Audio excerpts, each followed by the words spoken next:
What's the dumbest rule you had to follow at home that landed everyone in the surgical room? I was making veggie tacos for dinner when my kids ran into the kitchen. Dad promised we'd go to McDonald's, they shouted. I sighed and shook my head. We've had McDonald's 4 times already this week. We're not going to eat that again. It's unhealthy, I said. But my husband cut me off immediately. Stop being so controlling. I'm the man of the house and we eat what we want. I tried to explain that the kids needed a balanced diet and home-cooked meals, not fast food every single day, but he just turned to them with a big smile. Mommy acts like she's such a smarty pants sometimes and keeps telling us what to do. But Daddy says you should eat what makes you happy. The kids cheered and hugged him tight while I stood there feeling like the enemy. You're not their friend. You're their father. We can't always do what they want, I reminded him. And you're not a nutritionist, he shot back. I'm tired of all your nagging about, oh, you can't have fried food again, or oh, don't give the kids candy. Give it a break, you little food dictator. Let me handle our meals from now on. I frowned, watching them go out to McDonald's for the 5th time this week and thought, fine. If he wanted to be in charge of food, he can have it all. So I stopped cooking, stopped suggesting we eat something healthier, stopped everything entirely. The first week was like a dream haven for them. Daily McDonald's runs, candies with every meal. My husband would come home with bags of fast food, holding it up and announcing it like he'd hunted and gathered for his family. He bragged to his coworkers about how peaceful his house was now that the food police had been disbanded. And they actually encouraged him with comments like, lucky man, and I wish my wife was that cool. He'd even show me those texts to prove his point. But by the second week, I noticed him starting to get winded just walking up our driveway. He'd pause at the doorway, pretending to fumble around for his house keys while he caught his breath. The kids struggled too. My son Elian was getting teased and left out in PE because he couldn't run without getting sick. My daughter Tori split her uniform pants and came home crying and embarrassed after her friends teased her about her weight and eating habits. Do you always scarf down food like that? Her best friend had asked during lunch in front of everyone. But when I tried suggesting maybe we go back to eating my balanced meals, my husband laughed. They're just growing. He bought them bigger uniforms and jackets to hide their growing bodies. Things only got worse. My husband fell over and injured his back after trying to tie his shoelaces. He was forced to switch to slip-ons just to go to work. He also got stuck in restaurant booths and started spilling into the seats beside him. Even our relatives started teasing them. At Thanksgiving, my husband reached over to refill his plate when his brother said, "Whoa there, that platter's for sharing, not for one person."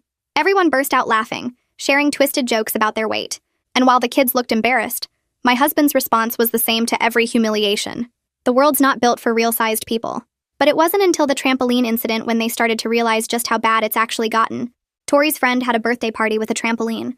And when Elian jumped on, a horrible ripping sound spread before the whole thing collapsed. 20 kids watched him fall through. That day, both my kids went over to my room and asked if I could secretly make them a veggie sandwich without their father knowing. And I did. I immediately started making them food and packing them healthy lunches and taking them out to the park to get some exercise. But on my husband's birthday, something completely turned things around. That Saturday, he brought us to a local steakhouse and signed up for the 72-ounce steak challenge.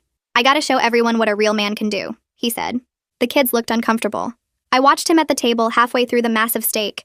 His face was red and sweat was pouring down his forehead. A crowd had gathered and was cheering him on while I finally begged him, "Please stop. This is insane. Stop controlling me," he said through a mouthful of meat. Elian tugged on his father's sleeve. "Dad, please listen to Mom. This isn't good." But he still refused, glaring at his own child and saying, "Don't be a weak piece of crap like your mother." Tori started crying too. "Daddy, you look sick. Please stop eating. Can you all just shut up and let me do what I want? I'm the man of this family," he shouted. He continued eating just to prove his point. Then his eyes went wide. His hand went to his chest. The fork fell onto the plate with a clattering sound that made everyone stop cheering. He looked at the kids with pure terror before he collapsed face first into what was left of the steak. Tori screamed. Elian froze completely. The crowd scattered in a panic, calling 911. At the hospital, they put him through triple bypass surgery, saying that 90% of his arteries were blocked. But that wasn't even the worst thing they found. In his stomach was something so crazy, they almost named it after him. The ambulance ride was a blur of sirens, and Tori sobbing and paramedics shouting numbers I didn't understand. Now I'm sitting in the hospital waiting room with both kids pressed against my sides. Elian has his face buried in my shoulder and won't look up. Tori keeps asking if Daddy is going to die, and I keep saying no, even though I have no idea if that's true. Nurses rush past us in the hallway talking in urgent voices about cardiac arrest and blocked arteries. A woman at the desk keeps glancing at us with this sad look on her face. The fluorescent lights make everything feel too bright and too real. My hands won't stop shaking. A surgeon in blue scrubs walks toward us, and I stand up so fast the kids almost fall over.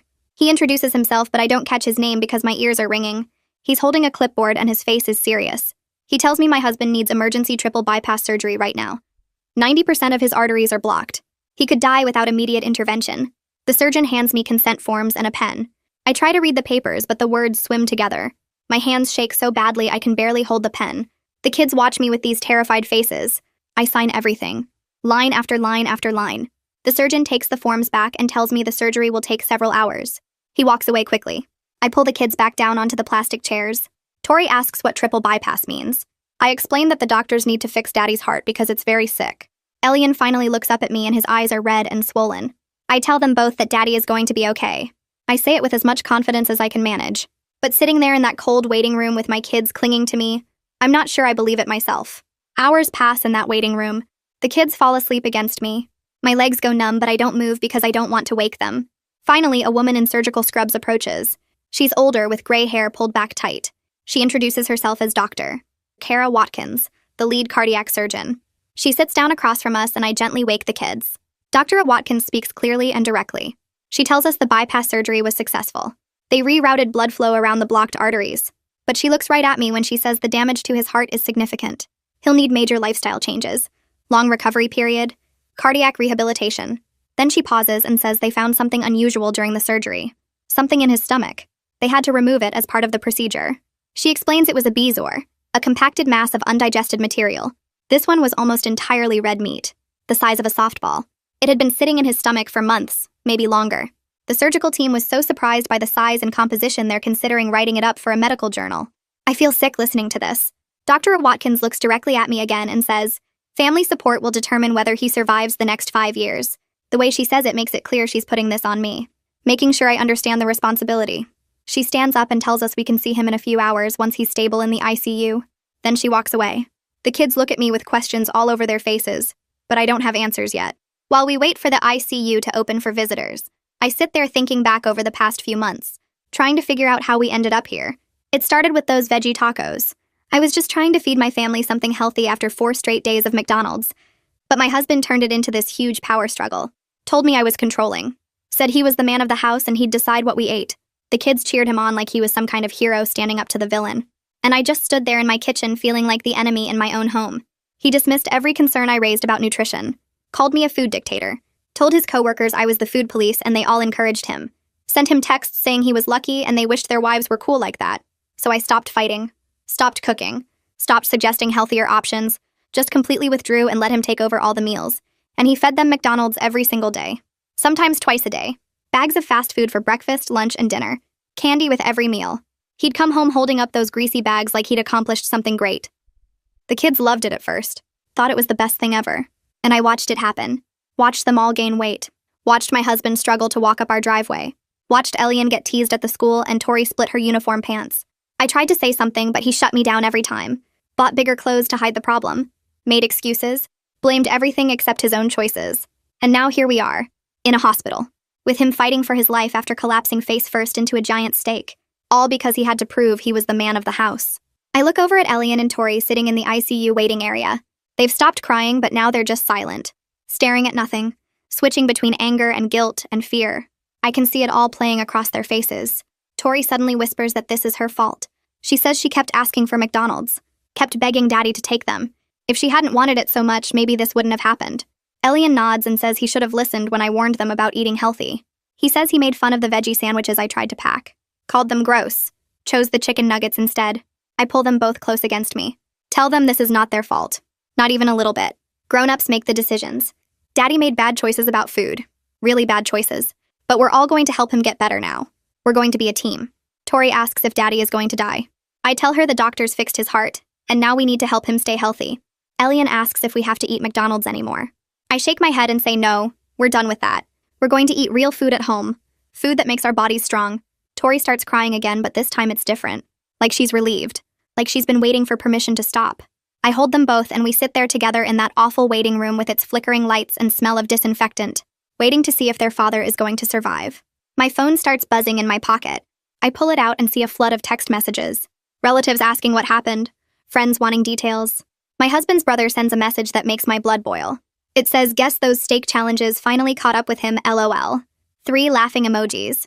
I stare at that message feeling rage build in my chest. I type back that this isn't funny. We need support, not jokes right now. He responds with another laughing emoji and says he's just keeping it real. I turn off all my notifications except for immediate family. More calls start coming in. Aunts and uncles and cousins, people we barely talk to suddenly very interested in the drama. I answer a few and keep my responses short and factual. Yes, he had a heart attack. Yes, he's in surgery. No, I don't know more details yet. They all make comments about his weight, about how they saw this coming, about how he should have listened to me. Like they're suddenly on my side after months of encouraging his behavior. After laughing at Thanksgiving when he filled his plate 3 times. After sending him texts saying I was too controlling. Now they want to act concerned and caring. I stop answering the calls. Put my phone on silent. The kids don't need to hear me dealing with this right now. They don't need to know their uncle thinks this is funny, that their relatives are treating this like gossip instead of a real crisis. A nurse finally approaches and says we can see him for 5 minutes. Just 5 minutes. She leads us down a hallway and through double doors into the ICU. The smell hits me first. Antiseptic and something else I can't identify. We walk past other rooms with other patients. Machines beeping everywhere. The nurse stops at a room and gestures for us to go in. I see him before the kids do. Lying in the bed with tubes coming out of his arms and chest and nose. Machines all around him beeping and flashing numbers. His face is pale and puffy. Swollen in a way that doesn't look like him. The kids freeze in the doorway. I take their hands and pull them forward gently. We stand beside the bed. His chest rises and falls, but it's the ventilator doing the work. I feel all my anger dissolve into something else. Pure fear. This man who was shouting at me in a steakhouse yesterday now looks so small and helpless. The kids are crying again. I reach out and take his hand. It's cold and limp. I tell him he needs to fight. Needs to come back to us. The kids need their father. I need him. Despite everything he's put us through these past months, despite the fighting and the stubbornness and the terrible choices, I realize I still love him. I still want him to survive this. I want him to get better and be the man I married. The man who used to care about our family's well-being. The nurse touches my shoulder and says our time is up. I squeeze his hand one more time. Tell him we'll be back soon. The kids each touch his arm gently. Then we walk back out into the hallway, and the door closes behind us. A woman in business clothes catches me in the hallway as we're heading back to the waiting room. She introduces herself as the hospital billing coordinator. She has a folder in her hands and a sympathetic expression on her face. She explains that even with our insurance, we're looking at significant out-of-pocket costs. The surgery alone is expensive. Then there's the hospital stay, the cardiac rehabilitation program he'll need after, the medications, the follow-up appointments. She estimates we'll owe at least $30,000 over time, maybe more depending on how long his recovery takes. My stomach drops. She says my husband will need to take disability leave from work for at least 2 months, possibly longer. I do the math in my head. Disability pays 60% of his normal salary. We were already living paycheck to paycheck before this happened. I feel panic rising in my chest. How are we going to pay our mortgage, our car payments, the kids' school expenses? Now add $30,000 in medical bills on top of everything else. The coordinator is still talking about payment plans and financial assistance programs, but I can barely hear her over the roaring in my ears. She hands me some paperwork and tells me to fill it out when I have time. I take the papers with numb hands. She walks away. I stand there in the hallway trying to breathe, trying not to completely fall apart in front of my kids. This is going to destroy us financially. Even if he survives, even if he recovers, we're going to be drowning in debt for years. Dr. Watkins comes back several hours later with a full post-surgery report. She sits down with us in a small consultation room. The kids are half asleep, but I want them to hear this.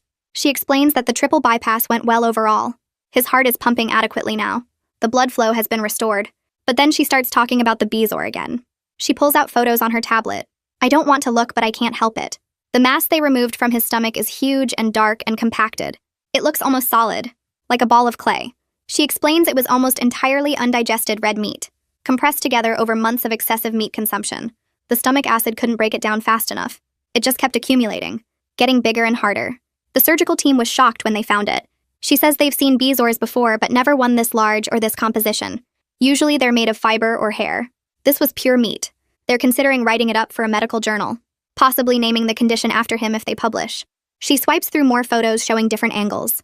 I feel sick looking at it. That thing was sitting in his stomach while he kept eating more and more meat. While he did that steak challenge. While he refused to listen to any warnings about his diet. Dr. Watkins puts the tablet away and looks at me seriously. She says this is a warning sign we can't ignore. His body was literally unable to process the amount of meat he was consuming.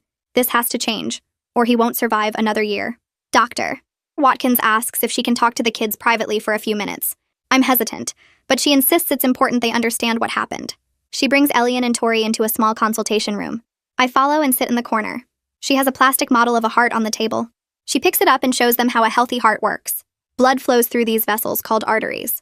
But when you eat too much bad food, the arteries get clogged up, like a pipe getting blocked with gunk. She points to the model showing where the blockages were in their father's heart. 90% blocked. Almost completely shut off.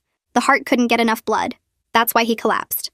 She explains in simple terms that their dad's body couldn't handle all that meat and grease anymore. It made him very sick. Tori asks in a small voice if they're going to get sick too. Dr. Watkins doesn't sugarcoat it. She says honestly that they're heading in that direction. But they're young. Their bodies can still recover if they change their eating habits now. If they start eating vegetables and fruits and healthy foods. If they stop eating fast food every day. Elian asks how long it takes to get better. She says it depends on the person, but their bodies will start feeling better within weeks if they make good choices. She emphasizes that this isn't about being skinny or looking a certain way. It's about being healthy enough to run and play and live a long life. The kids both nod seriously. I can see them actually understanding for the first time. This isn't mom being controlling. This is real. This is life or death. On the second day, my husband finally wakes up. The nurse comes to get us and we rush to his room. He's groggy and confused. The ventilator tube is out, but he has an oxygen mask on. His first words are asking what happened. Did he finish the steak challenge? I stare at him in disbelief. That's his first question. Not how are the kids. Not am I okay. Whether he finished eating the giant steak. I explain as calmly as I can that he collapsed. Had a heart attack. Needed emergency triple bypass surgery. He blinks slowly, trying to process this. Then he says it must have been bad luck. Maybe the steak was spoiled. The restaurant should have checked their meat better. I feel anger flaring up again. I tell him about the 90% blockage. About the bezoar they removed from his stomach. The ball of undigested meat the size of a softball. He shakes his head and says that doesn't make sense. He's always eaten meat. His whole life. This must be something else. Some genetic problem. Maybe the doctors made a mistake. I can't believe what I'm hearing. He's lying in a hospital bed after nearly dying, and he still won't admit that his choices caused this. Still blaming everything except himself. The restaurant, his genetics, the doctors, anyone but him. Elian speaks up from beside me and says the doctor told them it was from eating too much bad food. My husband looks at his son and says, doctors don't know everything. They just want to blame people for being happy. Tori starts crying. I take both kids by the hands and walk out of the room. I can't listen to this anymore. Can't watch him lie to himself and to them. The nurse follows us out and gently suggests we give him time to process everything. But I know the truth. Time won't change anything. He's going to fight this every step of the way. The next morning, a man in scrubs walks into the room carrying a thick folder and introduces himself as Rhett Watkins from the hospital nutrition department. He spreads printed charts and meal plans across the bed tray, pointing to lists of approved foods with portion sizes measured in cups and ounces. Grilled chicken breast 4 ounces, steamed broccoli 1 cup, brown rice ½ cup. He goes through each category explaining what my husband can and cannot eat, emphasizing lean proteins and lots of vegetables while avoiding anything fried or processed. My husband scrolls through his phone, barely glancing at the colorful charts. Rhett asks if he understands the plan, and my husband waves his hand without looking up. Rhett leans forward and says firmly that following this plan isn't optional if he wants to avoid another heart attack, pulling out statistics about patients who ignore dietary advice. My husband mutters that he'll figure it out at home. I sit there watching this interaction and feel my exhaustion deepen because I recognize this pattern so clearly. The nurse told us earlier that morning we could take the kids to the cafeteria for lunch since my husband would be sleeping most of the day anyway. We ride the elevator down 3 floors and walk through the automatic doors into a bright space that smells like coffee and disinfectant. The kids head straight for the hot food line out of pure habit, reaching for chicken nuggets and French fries without thinking. But then both of them pause with their hands hovering over the serving utensils. Tori pulls her hand back and picks up a red apple from the fruit basket instead, turning it over in her palm like she's never seen one before. Elian grabs his usual turkey sandwich but then adds a small container of salad with ranch dressing on the side. I watch this happen and feel something loosen in my chest. They sit down at a table near the window and I tell them I'm proud of their choices, keeping my voice casual and light so it doesn't feel like a huge deal. They both look at me with small smiles and Tori bites into her apple with an audible crunch. This is the first time in months they've chosen something healthy without me forcing them or sneaking it to them behind their father's back. It's a tiny victory, but it feels significant. Later that afternoon, Rhett comes back to schedule cardiac rehab appointments, and my husband immediately waves him off. He says he'll just walk around the block at home for exercise, that he doesn't need some fancy program. Rhett explains patiently that cardiac rehab is supervised therapy with trained staff who monitor his heart rate and blood pressure, adjusting his activity level to keep him safe while he builds strength. My husband crosses his arms and says he doesn't need babysitting. I sit in the chair by the window watching this interaction and feel exhausted all over again. This is the same stubborn refusal to accept help that got us into this mess in the first place. The same insistence that he knows better than the professionals. The same pattern repeating itself less than 48 hours after he nearly died. That evening, after the kids fall asleep in the waiting room chairs, my husband asks me to stop at McDonald's on the way home from the hospital tomorrow. I look at him for a long moment and then tell him clearly and calmly that I won't be buying fast food anymore. He starts to argue, but I cut him off before he can build momentum. I say I'll cook healthy meals at home and he can make his own choices about what he eats, but I'm not going to help him kill himself. The kids are awake now, watching this exchange with wide eyes. My husband opens his mouth to respond and then closes it again. For the first time since this whole thing started, he doesn't have a comeback. 2 days later, I'm at home sorting through mail when my phone rings with a number I don't recognize. A woman introduces herself as Davina Murphy, the school counselor, and says she needs to meet with me about the bullying Elian and Tori have been experiencing related to their weight. She explains that she's noticed both kids withdrawing socially over the past few weeks, and Elian has been skipping PE class with complaints of stomach aches. She wants to create a support plan to help them. I schedule a meeting for next week and thank her multiple times before hanging up. It feels good to know that someone at the school is paying attention and actually wants to help instead of just calling it kids being kids. The meeting happens on a Tuesday afternoon in Davina's small office with motivational posters on the walls. She sits across from me with a yellow legal pad and outlines a plan that includes modified PE activities for Elian, while he builds his stamina back up, regular lunch check-ins with both kids to make sure they're eating and feeling okay, and a conversation with students in their classes about body respect and kindness. She also suggests that the school nurse monitor their progress and provide encouragement as they work on building healthier habits. She's creating a whole support system that extends beyond just our family. I leave that meeting feeling validated and relieved that we have allies helping the kids navigate this difficult transition. When I get home, there are 3 large boxes sitting on the front porch. I open them to find care packages from my husband's coworkers filled with candy bars, bags of chips, cookies, and processed snacks. The cards attached say things like, "Get well soon, buddy," and "Thinking of you." I thank them politely through text, but carry all the boxes straight to the garage and stack them in the corner behind the recycling bins. Then I send a group text to all the coworkers explaining that we're focusing on healthy foods during my husband's recovery and asking them not to send any more junk food. Some of them respond with understanding messages and heart emojis. Others send back laughing faces and comments about me being no fun. One guy writes, "Wow, someone's serious," with a string of eye roll emojis. The responses make me angry, but I don't engage any further. A few days later, Rhett calls my cell phone to follow up on how things are going at home. During the conversation, he mentions that the hospital has a family therapy program for patients recovering from cardiac events, because the stress of a health crisis often reveals underlying relationship issues that need to be addressed. I'm skeptical about therapy in general, but I agree to try one session because we need all the help we can get if we're going to survive this as a family.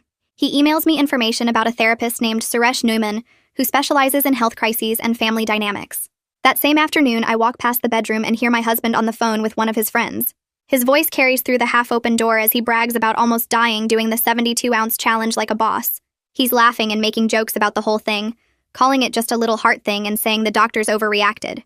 I stand in the hallway listening to him minimize the surgery that saved his life and feel anger surge through me mixed with fear. He hasn't learned anything from this. Not a single thing. When he hangs up, I walk into the room and tell him that if he's not taking this seriously, then I need to protect myself and the kids from watching him die. He looks startled, like he didn't realize I was listening. That night, I make veggie tacos for dinner, the same meal that started this whole nightmare months ago, when he took control of our family's eating habits. I set the table without saying anything and call the kids down. They come running and start building their tacos with actual enthusiasm, telling their dad about which toppings they're choosing and why. My husband sits at the head of the table in cold silence, picking at his food with his fork, but he does eat it. He cleans his whole plate without complaining out loud. I consider that a small win, even though the tension in the room is thick enough to cut with a knife. The next morning, I drive my husband to his first cardiac rehab appointment, and he complains the entire way there about how this is a waste of time when he could just walk around the block at home. I keep my hands on the steering wheel and don't respond, because arguing won't change anything. The facility is in a medical building attached to the hospital with clean white walls and professional-looking equipment visible through the glass doors. We check in at the front desk, and a nurse named Serenity Clay comes out to greet us with a clipboard and a friendly but no-nonsense expression on her face. She takes us back to the rehab area where treadmills and exercise bikes are set up with monitors and emergency equipment nearby. My husband reluctantly changes into workout clothes in a small locker room while I sit in the waiting area watching other cardiac patients doing their exercises at various stations. Serenity attaches monitor leads to my husband's chest and explains the program requirements in a firm voice that doesn't leave room for negotiation. He gets on the treadmill with obvious reluctance and she starts it at a very slow walking pace. Within 2 minutes, I can see sweat forming on his forehead and his breathing getting heavier. He looks genuinely surprised by how quickly he gets winded from something as simple as slow walking. His face turns red and he grips the handrails tighter than necessary. 10 minutes into the session, my husband clutches his chest with one hand and tells Serenity something feels wrong. She immediately hits the emergency stop button, and 2 other staff members rush over to check his vitals. They take his blood pressure and pulse while asking him questions about the pain and where exactly he feels it. I stand up from my chair in the waiting area with my heart pounding, but force myself to stay calm and not rush over. After several tense minutes, Serenity explains that it's minor muscle pain from the surgery rather than a new heart problem. The scare visibly shakes my husband, and his bravado cracks just a little as he sits on the edge of the treadmill looking pale and scared. Serenity sits down next to him and explains in a patient but firm tone that this is exactly why supervised rehab is necessary. She tells him they can tell the difference between normal recovery pain and actual cardiac events, and that trying to exercise at home without monitoring could be dangerous or even deadly. My husband nods slowly and doesn't argue back for once. I watch his face change from defensive to genuinely frightened, and realize the scare might have actually reached him in a way my warnings never could. That evening, we sit down at the kitchen table with our bank statements and bills spread out in front of us, trying to figure out how we're going to manage on disability payments that are 60% of his normal salary. The numbers don't add up no matter how many times I recalculate them. We'll need to cut our cable service completely, reduce our phone plans to the cheapest option, stop eating out entirely, and delay some credit card payments just to cover the basics. The stress of it all makes us both snappy and short-tempered with each other.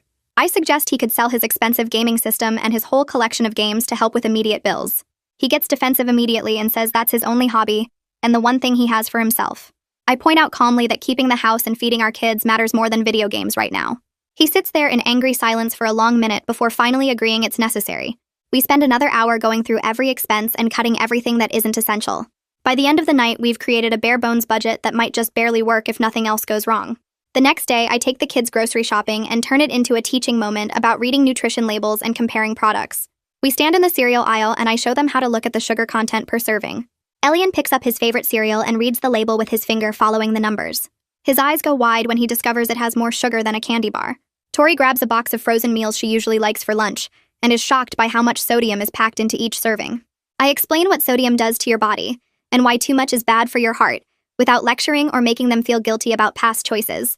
We spend extra time in the produce section letting them pick vegetables they're willing to try eating. Elian chooses colorful bell peppers in red and yellow because he likes how bright they look. Tori picks snap peas because she remembers eating them raw at a friend's house once and liking the crunch. I grab hummus for them to dip the vegetables in and explain that it's made from chickpeas and is full of protein and fiber. The kids seem genuinely interested instead of resistant, and they help me load the cart with fresh produce and lean proteins. I let them each pick one small treat as a reward for being good sports about the healthy shopping. Our first family therapy session with Suresh Neumann happens 3 days later, and the awkwardness is thick from the moment we walk into his office. My husband sits in his chair with his arms crossed over his chest and barely participates in the conversation. Suresh asks open-ended questions about our family dynamics and how we communicate about health and food choices. I try to answer honestly while my husband just shrugs or gives one-word responses. Suresh gently points out the control dynamics in our relationship and notes that my husband used food as a power move, while I responded by completely withdrawing from the situation. My husband deflects immediately and says I was being controlling about what everyone ate and treating him like a child. Suresh acknowledges that both patterns were unhealthy, but explains that the current crisis requires new approaches from everyone. He asks my husband directly what food represented to him growing up, and why he reacted so strongly to my suggestions about healthy eating. My husband shifts in his seat uncomfortably and doesn't answer. Suresh doesn't push, but makes a note on his pad and says we'll explore that more in future sessions. The hour feels like 3 hours, and we leave without making much progress, but at least we showed up. Rhett schedules a follow-up dietitian appointment the following week and has the kids create a visual meal plan with pictures of foods they like that are also healthy. He gives them magazines and printed photos to cut out and paste onto a poster board. Elian gets excited about making his own smoothies with fruit and yogurt and cuts out pictures of strawberries and bananas and blueberries. Tori wants to learn to cook simple stir-fries with lots of vegetables and finds photos of colorful peppers and broccoli and snap peas. Rhett encourages their enthusiasm and writes down recipes they can try at home. My husband sits through this session looking bored and non-committal. He checks his phone several times and only half listens to what Rhett is explaining about portion sizes and meal timing. I feel frustration building in my chest, but try to stay focused on the kids' enthusiasm instead of my husband's resistance. The kids tape their meal plans to the refrigerator when we get home, and Elian asks if we can make smoothies for breakfast tomorrow. Elian goes back to PE class with his new accommodations, which include modified activities and permission to take breaks without having to explain why. He comes home that afternoon practically bouncing with excitement because he was able to participate in a relay race at his own pace and didn't get sick or teased. The PE teacher let him walk fast instead of run and positioned him as the anchor leg so he wouldn't hold up his team. His team actually won, and the other kids high-fived him and celebrated together. The teacher pulled him aside after class to praise his effort and tell him she was proud of how hard he tried. I can see Elian's confidence starting to rebuild just a little bit as he tells me the whole story with animated hand gestures. He asks if he can go to the park after homework to practice walking fast, so he can maybe try jogging next week. That weekend, Tori and I go for a walk around the neighborhood together while my husband stays home with Elian. We make it 2 blocks before Tori complains that her knees hurt and asks if we can stop. I validate her feelings instead of pushing her to continue, and we sit on a bench at the corner park. I tell her that bodies need time to adjust to new activities and that it's okay to go slow. She admits she's embarrassed about not being able to keep up with her friends during recess when they run around playing tag. I share that I struggle with exercise too, and that it's hard for me to stay motivated sometimes. We sit there together watching other kids play, and I make it feel less like a personal failure and more like something we're working on together as a team. Tori leans against my shoulder and says she's glad I understand. We walk back home slowly and stop twice more to rest. The next week, my husband tries to pressure me to stop at a drive-thru on the way home from his rehab appointment. He says he deserves a treat for doing all the exercises and working so hard. I refuse calmly but firmly and remind him about what Dr. Watkins said about his arteries and his damaged heart. I offer to make him a satisfying meal at home instead with the ingredients we bought at the grocery store. He sulks the rest of the drive home and won't talk to me or look in my direction. When we get home, he goes straight to the bedroom and closes the door. I start helping the kids with their homework at the kitchen table. About 20 minutes later, I hear him on his phone in the bedroom talking in a low voice. I don't think much of it until a delivery driver knocks on our door an hour later with a bag from a burger place. The delivery arrives while I'm still helping the kids with their math worksheets and spelling words. My husband takes the bag and eats the greasy burger and fries in the living room while watching television. I don't say anything because arguing will just make things worse. Within an hour, he's in the bathroom with stomach distress and I can hear him groaning and clearly in pain through the closed door. The kids hear everything too because our house is small and the bathroom is right off the hallway. Tori starts crying and saying she doesn't want Daddy to die. Elian looks toward the bathroom with something like disgust on his face instead of concern. I pull Tori close and try to comfort her while listening to my husband suffer the consequences of his choice. I realize this might be the wake-up call that actually reaches all of them in a way my words never could. I finish helping the kids with their homework and get them ready for bed. Tori hugs me extra tight and asks if Daddy is going to be okay. I tell her yes, even though I'm not sure anymore. Elian brushes his teeth without being asked and goes straight to his room. I tuck them both in and wait until I hear their breathing get slow and steady. My husband is still in the bedroom with the door closed. I grab my keys and go outside to my car in the driveway. I sit in the driver's seat and lock the doors. Then I let myself cry. I'm so angry at him for ordering that burger after everything we've been through. I'm scared he's going to die and leave me alone with 2 kids who just watched their father almost kill himself. I'm mad that I have to be the grown-up while he acts like a child who can't control himself. The tears come hard and I have to cover my mouth so the neighbors don't hear. I think about what happens if he dies. I think about raising Elian and Tori by myself. I think about the medical bills and the mortgage and everything else. But sitting here falling apart won't help anyone. I wipe my eyes with my sleeve and take some deep breaths. I have to stay calm. I have to stay steady. No matter what he does, I have to keep going for the kids. 3 days later, we have the follow-up appointment with Dr. Watkins at the hospital. My husband complains the whole drive there about having to take time off work. We sit in the exam room and wait. Dr. Watkins comes in with a folder full of papers and test results. She reviews his blood work and checks his heart with her stethoscope. Everything sounds okay for now. Then she pulls out some printed images and spreads them on the table. She points to dark spots and blocked areas on pictures of his heart. She looks right at him and speaks in a clear, firm voice. If you keep eating like you did before, you will die within 5 years. Maybe sooner. The bypass surgery bought you time, but it didn't fix the real problem. Your heart is damaged. These arteries can block up again if you don't change. She shows him another image with arrows pointing to the worst areas. Do you want to see your kids graduate high school? Do you want to walk your daughter down the aisle someday? Because the choices you make right now decide if that happens. My husband sits there looking pale and shocked. His mouth opens, but nothing comes out. Dr. Watkins puts the images back in the folder and hands him a card for a support group. She tells him to think hard about what matters most. We leave the office in silence. That weekend, my husband's brother shows up at our house unannounced. He walks in carrying a 6-pack of beer and immediately starts making jokes. He sees the vegetables I'm chopping for dinner and laughs. Look at all this rabbit food. You guys eating like bunnies now? He pulls out his phone and shows my husband some pictures from the hospital. Remember when you were in that gown with your butt hanging out? Classic. He's laughing hard and slapping his knee. My husband looks uncomfortable but doesn't say anything. His brother keeps going. Man, they got you on the heart-healthy diet now. That's rough. No more real food for you. I put down my knife and turn to face him. Those jokes aren't helpful right now. If you can't be supportive, then you should leave. His brother stops laughing and looks surprised. My husband's eyes go wide. There's a long, awkward silence where nobody moves. Then his brother clears his throat and mumbles an apology. He changes the subject and asks about work instead. The rest of the visit is tense, but at least he stops making fun of us. On Monday morning, my phone rings while I'm doing laundry. It's Davina from the school. She tells me she wanted to check in about how the kids are doing. She says both Elian and Tori are handling the peer comments much better now. Elian found a group of friends who eat lunch with him and don't care what he brings. They talk about video games and sports instead of food. Tori has been working with the school counselor twice a week on positive self-talk. When someone says something mean, She has tools now to handle it. Davina says the bullying hasn't stopped completely, but it's better. The kids have strategies and they're using them. I thank her and tell her how much the school's help means to our family. I hang up feeling grateful in a way I didn't expect. It helps to know we're not dealing with this alone. On Wednesday, we have our second session with Suresh. We sit in his office with the soft chairs and the tissues on the table. Suresh asks my husband about his childhood and what food meant to him growing up. My husband is quiet for a long time. Then he starts talking about being poor as a kid. He describes being hungry a lot and having free lunch tickets at the school. The other kids would tease him about it. He talks about wearing clothes that were too small because his parents couldn't afford new ones. He says he promised himself that when he had his own family, they would never feel that way. They would never be hungry or feel poor or left out. Suresh listens carefully and then helps him see how he mixed up having plenty of food with showing love. How he thought controlling meals meant he was providing and being a good father. My husband's voice cracks when he talks about wanting to give his kids everything he didn't have. I feel my anger start to soften into something else. I'm starting to understand even though I'm not excusing what he did. Then Suresh turns to me. He says gently that my approach to food before everything happened sometimes came across as judging instead of working together. I feel defensive at first, but then I think about it. I admit that I lectured everyone instead of including them in decisions. My tone probably made my husband feel attacked, like I was saying he was a bad father. Suresh talks about how we can change the way we think about healthy eating. Make it about caring for each other and having choices instead of rules and being told what to do. I agree to try a different way.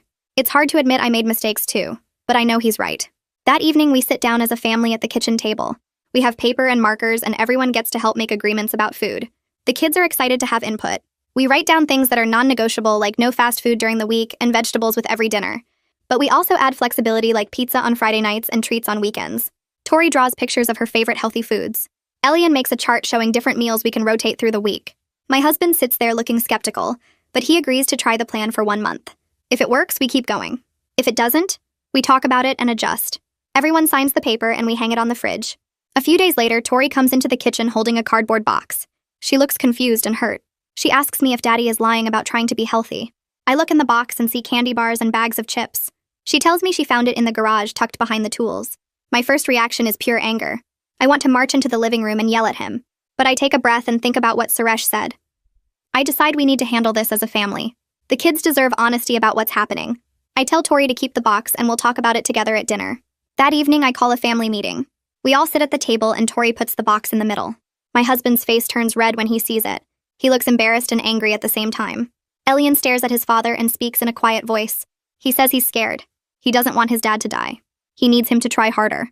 My husband starts to say something defensive. His mouth opens and I can see him getting ready to make excuses or get mad.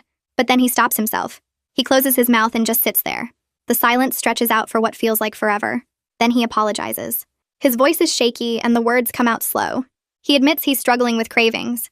He feels like a failure. He hid the food because he was ashamed. This is the first time since the hospital that he's been completely honest with us. Tori starts crying. I reach over and hold her hand. My husband looks at both kids and promises to do better. It's not perfect, but it's real. A week later, Rhett calls my husband and invites him to a group class at the hospital for cardiac patients. My husband doesn't want to go, but I convince him it might help. We drive there on Tuesday evening. The class is in a conference room with about 15 people sitting in a circle. They go around sharing their stories. A man who looks about my husband's age talks about his near-death experience. He describes having a second heart attack 2 years after his first one. He missed his daughter's wedding because he was in the hospital. His voice breaks when he talks about seeing the photos later and knowing he wasn't there. He tells everyone that he thought he had more time. He thought he could cheat the system. But the heart doesn't care about excuses. I watch my husband's face while the man talks. He's actually listening. His usual defensive expression is gone. On the drive home, he's quiet and thoughtful. Then he asks me questions about the meal plan for the first time. Real questions about what he can eat and how to make it taste good. Not arguments or complaints, just questions. I answer them carefully and we talk the whole way home. When we get home that night, I pull out our bank statements and medical bills and spread them across the kitchen table. My husband sits down across from me looking tired and we start adding up numbers. His disability payments are 60% of his normal salary, and the medical bills keep arriving in the mail every few days. We owe the hospital $30,000 even after insurance, and the minimum monthly payment is $500 that we don't have. I write down all our regular bills and subtract them from his reduced income and there's almost nothing left over. He stares at the numbers and his face goes pale. I suggest we need to cut cable and reduce our phone plans and stop eating out completely. He nods, but it's still not enough to cover everything. Then I bring up his gaming system and collection sitting in the basement. He bought the setup 3 years ago and spent thousands on games and controllers and a special chair. His jaw tightens and I can see him wanting to argue, but instead he just sits there quiet. Finally, he says we can sell it. His voice sounds defeated, and I know this hurts him because gaming was his way to relax after work. But he admits out loud that keeping our family safe matters more than his hobby. We spend the next hour taking photos of everything and writing descriptions and posting them online. Within 2 days, people start messaging with offers, and by the end of the week, we've sold almost everything for enough to cover 2 months of minimum payments. The relief I feel is physical, like I can breathe deeper for the first time since the hospital. On Saturday morning, I see a flyer for a community walk event at the local park, and I think maybe this could help make exercise feel less like punishment. I tell the kids we're going, and they seem excited about the idea of walking with other families. My husband overhears and says he'll come too, but he's just going to watch. We drive to the park, and there are maybe 50 people gathered near the starting line with numbers pinned to their shirts. The kids and I sign up for the 1-mile loop, and my husband finds a bench near the path. I watch him sit down heavily and pull out his phone. We start walking with the crowd, and Elian keeps pace beside me while Tori skips ahead a little. About halfway through the loop, we pass my husband's bench, and I glance over at him. He's not looking at his phone anymore. He's watching the families walking together with this expression on his face that makes my chest hurt. It's longing mixed with embarrassment, and I can see him wanting to be out here with us, but feeling too ashamed of how out of shape he is. Other dads are walking with their kids and laughing, and he's sitting alone on a bench. When we finish the loop and come back to him, he asks how it was, and Elian says it was fun. My husband nods and looks away, and I realize he's fighting with himself about his limitations in a way he hasn't before. 2 days later, my phone rings while I'm making dinner, and it's Serenity from cardiac rehab. She tells me my husband missed his last 2 appointments, and she's calling to follow up. Her voice is firm but not mean, and she explains that missing sessions will slow his recovery and increase his risk of another cardiac event. I feel anger rise in my chest because he told me he went to both appointments. Serenity says she needs to speak with him directly, so I hand him the phone. He takes it looking guilty and walks into the other room. I can hear her talking through the wall, and she's not accepting his excuses about being busy or tired. She tells him that inconsistent attendance means he's not taking his recovery seriously, and that his heart doesn't care about his excuses. Then she schedules his next 3 sessions right there on the phone while he's still talking to her so he can't avoid committing. When he hangs up, his face is red, but he writes the appointments on the calendar without arguing. Over the next 2 weeks, he doesn't miss a single session, and I realize something important. He responds better to external accountability from medical professionals than to me reminding him at home. When I nag him, he sees it as control, but when Serenity or the doctors tell him the same things, he actually listens. I decide to try a different approach with meals, and one evening I sit down with my husband and ask him to choose one satisfying meal per week that he wants me to cook. I tell him it needs to be something he really enjoys, but we'll make it with healthier ingredients. He thinks for a minute and then says, spaghetti and meatballs. I suggest we use lean ground turkey instead of beef and whole wheat pasta, and add vegetables to the sauce. He looks skeptical but agrees to try it. The next day, we go grocery shopping together for the first time in months. He pushes the cart while I pick out ingredients and explain why each choice is better.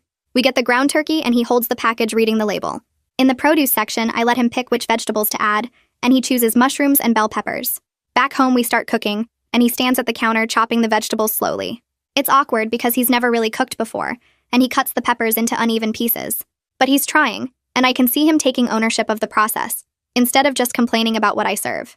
When we sit down to eat, the kids say it tastes good, and my husband admits it's pretty close to the regular version. He even goes back for seconds, which surprises me.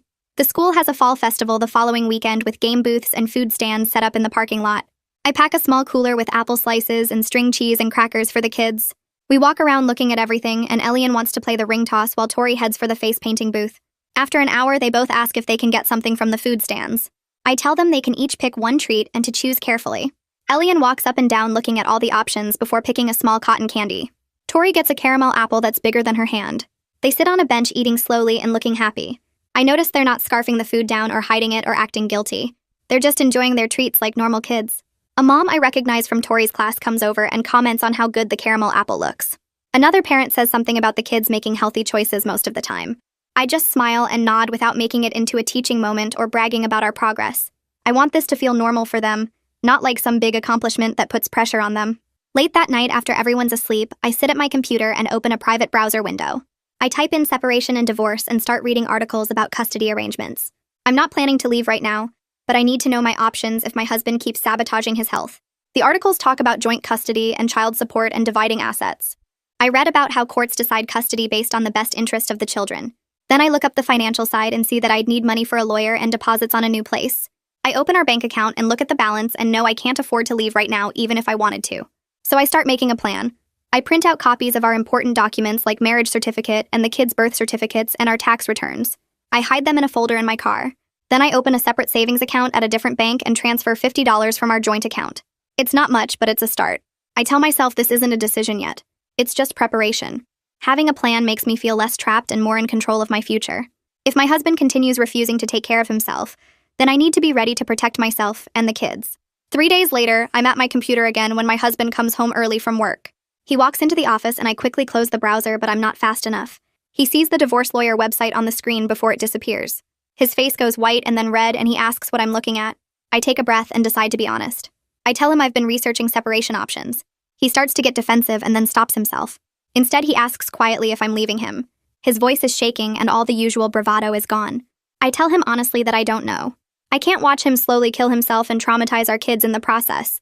If he's not going to take his recovery seriously, then I need to think about protecting Elian and Tori and myself. He sits down hard in the desk chair and puts his face in his hands. Then he starts crying actual tears, not just watery eyes. He says he's terrified of losing his family. He admits he's been scared every single day since waking up in the hospital. He's scared of dying and scared of changing and scared of failing at recovery. This is the first time since the heart attack that he's been completely honest and vulnerable with me. I sit there watching him cry and feel my anger mixing with sadness. Part of me wants to comfort him, and part of me thinks he should have been honest weeks ago instead of hiding snacks and lying about rehab. We stay up until 2 in the morning having the hardest conversation of our marriage. I tell him I need him to agree to a clear separation of control, where I make the health decisions for our family. His role needs to be specific and measurable, not just promises to try harder. He needs to attend every single rehab appointment without excuses. He needs to follow the meal plan we created together and not hide food or order delivery behind my back. He needs to keep going to therapy with Suresh and actually participate instead of sitting there with his arms crossed. I tell him if he can't do those things, then I need to protect the kids and myself by leaving. He's crying and nodding and saying he understands. I get a piece of paper and write down each specific commitment. Attend all cardiac rehab sessions 3 times per week. Take medications daily at scheduled times. Follow meal plan with no hidden food or secret orders. Attend therapy weekly and participate honestly. Walk together as a family 4 evenings per week. I write my own commitments too. Lead meal planning and preparation with his input. Support his recovery without nagging or criticism. Communicate concerns directly instead of withdrawing. We both sign the paper and I put it on the refrigerator where we'll see it every day. It feels real and binding like a contract, and I think maybe this is what we needed all along.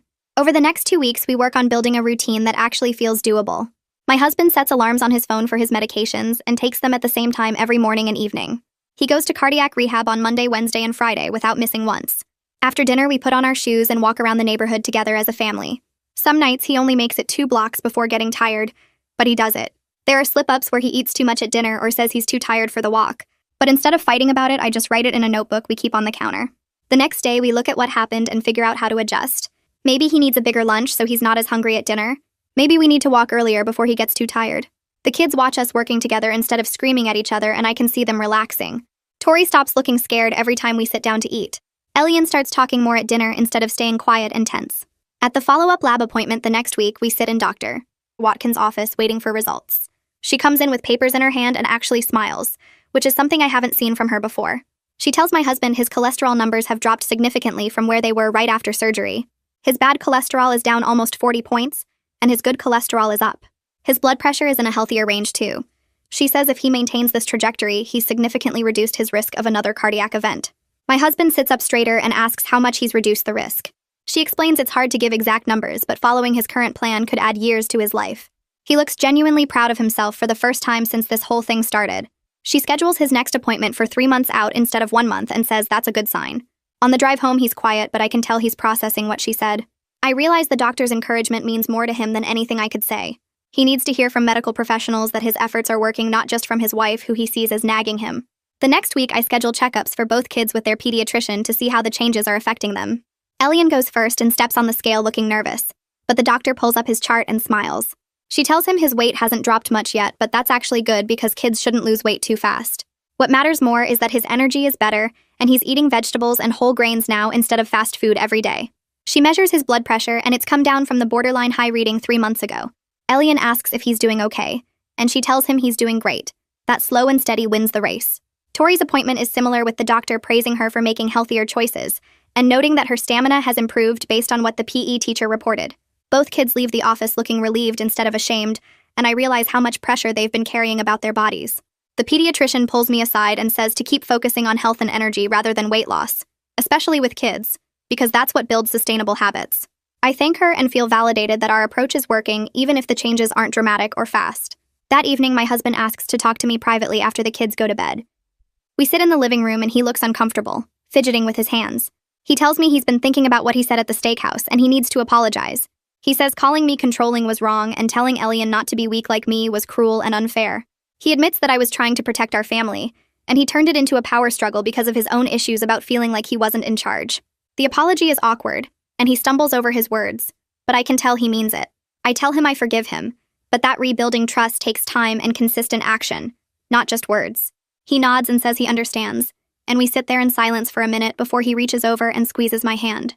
It's not a perfect moment, but it feels real, and that matters more than perfect. A few days later, some of his coworkers stop by the house to visit and check on him. I answer the door expecting them to have bags of chips and candy like last time, but instead they're holding a fruit basket and flowers. My husband comes to the door and actually tells them before they come in that we're not keeping junk food in the house anymore because he's serious about his recovery. They look surprised but respect it, coming inside and asking genuine questions about cardiac rehab and how he's feeling. One of them mentions that his own dad had a heart attack last year and asks what the rehab exercises are like. My husband talks honestly about how hard it is and how scared he was. No jokes or deflection, just real conversation. I watch from the kitchen while making coffee and see him sitting forward engaged in the discussion, and he looks almost proud talking about the work he's doing. His coworkers stay for an hour, and when they leave, they tell him they're glad he's taking care of himself and to let them know if he needs anything. After they go, he looks at me and says, "That felt better than making jokes and pretending everything was fine." Thanksgiving arrives, and we host dinner with extended family, including my husband's brother, who made all those weight jokes before. We set up the table with turkey and sides, and everyone fills their plates. My husband takes reasonable portions and loads up on vegetables, and I see his brother watching. His brother opens his mouth and makes a comment about portion sizes looking small, clearly setting up for another joke. Before I can say anything, my husband cuts him off firmly. He tells his brother that jokes about his health aren't funny anymore, and he'd appreciate support instead of teasing. The room goes quiet, and his brother looks shocked, mumbling an apology. Elian reaches over and squeezes his dad's hand under the table, and Tori smiles at him. I feel something shift in our family dynamic, like we're finally on the same team instead of divided. The rest of dinner is pleasant, and his brother actually asks respectful questions about the recovery process. The next Saturday afternoon is beautiful, so we pack up and head to the park. The kids run ahead to the playground while my husband and I find a bench. Elian goes straight to the track and starts running, and I hold my breath watching him. He makes it around the entire lap without stopping and comes back grinning and proud, not even that winded. Tori climbs all over the playground equipment without checking if her clothes are going to rip or if other kids are staring, just enjoying herself like a normal kid. My husband and I sit on the bench watching them play, and he reaches for my hand. We sit there together holding hands and feeling something like hope for the first time in months. It's not that everything is perfect or fixed, but we can see actual progress, and that makes me believe we might actually make it through this. Our third therapy session with Suresh comes around, and we talk about the control versus care dynamic again. Suresh suggests we set a shared cooking goal where my husband prepares one meal per week with my support. He explains that collaboration builds trust and gives my husband agency while keeping the family on track with health. My husband actually engages in the conversation instead of sitting there defensive and closed off. He asks questions about how to plan a meal and what ingredients to use. Suresh gives us homework assignments to plan the first meal together and shop for it as a team. We leave the session, and my husband seems energized instead of drained, talking in the car about what he might want to cook. I suggest starting with something simple, and he agrees, deciding on chicken and vegetable stir-fry. We shop for ingredients that week, and he reads recipes online to prepare. Saturday evening comes, and he takes over the kitchen while I supervise from the counter. He chops vegetables carefully and cooks the chicken in the wok, adding sauce and seasoning. The meal ends up oversalted and slightly burned in spots, but the kids eat it anyway and praise him for trying. I add soy sauce to mine without commenting on the mistakes. He looks embarrassed but also proud that he completed something, and after dinner we sit down and talk about what he'd do differently next time. He says he'd use less salt and cook on lower heat, treating it like a learning experience rather than a failure. I tell him I'm proud of him for trying, and he actually smiles. 3 months after the surgery, we go back for the surgical follow-up with Dr. Watkins. She reviews his test results and latest scans, then looks up at us with obvious satisfaction. She tells my husband she's clearing him to return to light-duty work because his recovery is going well. She reiterates that he's not cured and will need to maintain these changes permanently, and that backsliding could be fatal. But she's encouraged by his commitment and the progress he's made. My husband asks intelligent questions about long-term management and what warning signs to watch for. I can see he's actually engaged with his own health in a way he wasn't before the crisis. Dr. Watkins schedules his next appointment for 6 months out instead of 3 months, which she says is a good sign. My husband's first day back at work arrives, and I'm nervous for both of us. I pack him a healthy lunch with grilled chicken salad, fruit, and nuts to avoid the temptation of vending machines. He kisses me goodbye and heads out looking both excited and scared. Around noon, his coworkers take him out to celebrate his return at a restaurant near their office. He texts me a photo of his meal, a big salad with grilled salmon, while his coworkers have burgers and fries around him. The text says they're giving him a hard time, but he's holding the line. I respond with encouragement and a heart emoji, feeling like we're finally on the same team instead of fighting each other. He comes home that evening tired but happy, saying it felt good to be back at work and useful again. Late one night, about a week later, I wake up and realize my husband isn't in bed. I check my phone and see it's past midnight. My phone rings and it's him, his voice shaky. He tells me he's sitting in the McDonald's parking lot near our house looking at the lit-up menu. He says the craving hit him hard and he drove here before he really thought about it. I take a breath and talk him through it without judgment, reminding him about how far he's come and asking if the temporary satisfaction is worth risking everything. He sits quiet on the phone for a minute, then says he's turning the car around. 20 minutes later, he walks through the front door and we go to the kitchen together. I make popcorn and we settle on the couch to watch a movie. He tells me that calling instead of giving in felt like a real victory, that he almost ordered but stopped himself and reached out instead. I tell him I'm proud of him, and that's what progress looks like. Not perfection, but better choices when it counts. The next week, we start something that becomes our new Thursday tradition. I set out bowls of diced tomatoes, shredded lettuce, black beans, grilled chicken strips, cheese and salsa on the counter, and the kids come running when they smell the taco shells warming in the oven. My husband stands at the cutting board chopping peppers and onions, moving slowly but deliberately, and when Tori asks if she can help, he hands her the grater for the cheese. Elian sets the table without being asked and fills everyone's water glasses, and we all gather around the counter to build our tacos together. My husband adds extra vegetables to his and skips the cheese, making choices without me having to say anything, and the kids pile their plates high with colorful ingredients they actually want to eat. We sit down together and Tori announces that Thursday taco night is her favorite dinner now, better than McDonald's ever was, and Elian agrees between big bites of his creation. My husband reaches over and squeezes my hand across the table, a silent acknowledgement that we're doing this together now, and mealtimes feel cooperative instead of like a battle I'm fighting alone. The tacos become our symbol of the new normal we're building, where healthy eating is something we choose as a family, rather than something I force on everyone while they resent me for it. One evening a few weeks later, I sit on the back porch after the kids go to bed and let myself think about how far we've actually come since the steakhouse. My husband still struggles with cravings and gets defensive sometimes when I suggest we skip dessert, and I still feel angry when I remember him calling me controlling and telling Elian not to be weak like me. The kids have hard days too, when Tori comes home upset about comments on her lunch choices, or Elian feels frustrated that he's still slower than his friends in PE. We're not some perfect family now where everything is fixed and everyone is happy all the time. But the explosive fights are fewer, the communication is better than it was, and we're all genuinely trying instead of working against each other. That feels like enough for now. Like progress that might actually stick instead of some dramatic transformation that falls apart the first time things get difficult.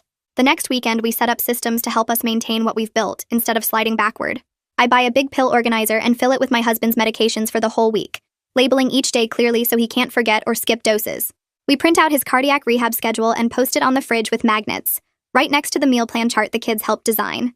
Then we sit down as a family and go over the warning signs of cardiac distress, making sure Elian and Tori know what to watch for and what to do if their dad has chest pain or trouble breathing.